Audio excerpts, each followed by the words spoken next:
ఇక నల్గొండ జిల్లా వార్తల విషయానికొస్తే నల్గొండ జిల్లా బీఆర్ఎస్ పార్టీ కార్యాలయంలో ఎమ్మెల్సీ కోటిరెడ్డి మీడియా సమావేశం నిర్వహించారు. కేటీఆర్ గారిపైన పెట్టినటువంటి అక్రమ కేసులను ఆయన తీవ్రంగా ఖండించడం జరిగింది. కేవలం రాజకీయ దురుద్దేశంతో రాజకీయ కక్ష సాధింపులో భాగంగానే రేవంత్ రెడ్డి ప్రభుత్వం కేసులు పెడుతుందంటూ కూడా ఆయన మండిపడడం జరిగింది.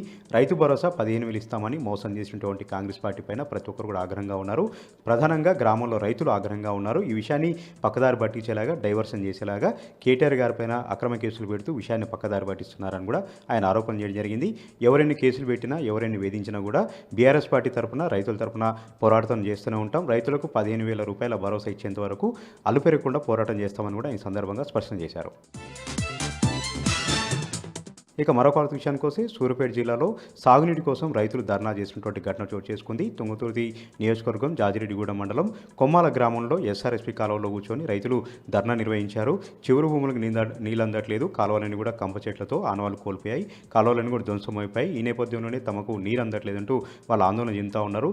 యాసంగి సంబంధించినటువంటి సీజన్లో ఈ వరి పంటలు వేసుకున్నాం, వరికి సంబంధించిన నాట్లు వేసుకున్నాం, తమకు నీళ్ళు అందక పంటలన్నీ కూడా ఎండిపోతున్నాయంటూ వాళ్ళు వాపోవడం జరిగింది. ఇప్పటికైనా సరే ఇరిగేషన్ అధికారులు కాంగ్రెస్ పార్టీ సంబంధించిన స్థానిక ఎమ్మెల్యే విషయం కల్పించుకొని ఇక్కడ కాలువలను బాగు చేసి చివరి ఆయకట్టు వరకు కూడా నీళ్ళు అందించేలాగా చర్యలు తీసుకోవాలని కూడా వాళ్ళు డిమాండ్ చేశారు. లేనట్టయితే మరికొద్ది రోజుల్లోనే ఎస్సీ ఆఫీసును ముట్టడిస్తామని కూడా వాళ్ళు ఈ సందర్భంగా అల్టిమేటం జారీ చేశారు.